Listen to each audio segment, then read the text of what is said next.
I go by Slick. You're in West Compton. This is it, HQ.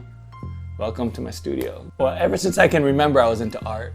I wasn't really good at like athletics and things like that, and I just kind of pulled towards the art side. Being in Hawaii, that's where I'm from, we had a lot of military influence, so they had clubs and stuff, so we'd get the music from like the East Coast and stuff pretty early, and that's where I got my taste of like b-boying and things like that. The natural progression out of that was graffiti. That was like the element that I gravitated to because I definitely sucked at b-boying. You know, I couldn't do all the power moves these cats are doing. I mean, I could pop a little and pop lock and stuff, but when it came to power moves, I just, you know, couldn't pull it. So my power moves became the walls. Graph was my everything. You know, everything else, my relationships or school or money or anything was all secondary. It was just about getting up and about painting on shit, you know?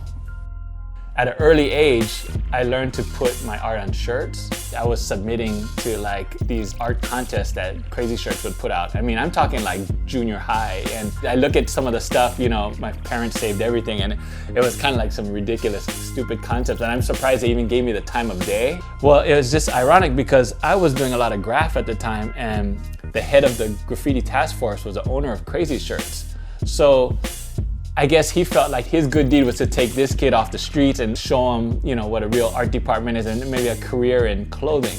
It wasn't until I moved to Los Angeles and I was going to school when I teamed up with another partner of mine, this guy Risky, and this other kid Dante, and we did a company called Third Rail. Before it got ugly with mine and Kelly's friendship, or Risky's friendship, me and Dante decided to bow out, and I ended up doing a company called Fucked with Eric Bernetti. Back then, it was the first time that I started seeing hints of Bboy, because Shepard used to send us stickers of that little Andre guy, and I was just like, who the fuck is this, like, this, you know, and he was real persistent. He would always send it to us, you know? But, you know, at the time, I was just so into my own, like, you know, I didn't really give it much thought. And then I started seeing him, like, get up. The school of graph I was from was all about spray paint and burners, and it was more that type of graph.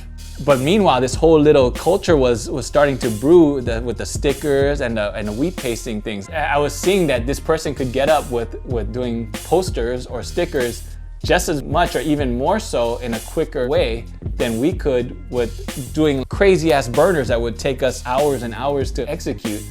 And this guy could just wheat paste a whole side of a building like that, or just wipe a whole city in one night and stuff. So it's just crazy how the whole Bboy thing just, like, the collaboration was really important. To me, it kind of marks, you know, a changing of kind of an attitude where I'm at in my life, and not so negative and stuff, even though the capsule I call disobey or whatever, but to me it's not. It works perfect because it's DISSIZIT and obey, and you know, it's what we do, and if anybody's gonna disobey, I think it should be me, you know what I'm saying? Because I was like the #1 hater, you know what I'm saying? So I think it's rad that he was open to it and, you know, down to kill it. To me, it's super dope.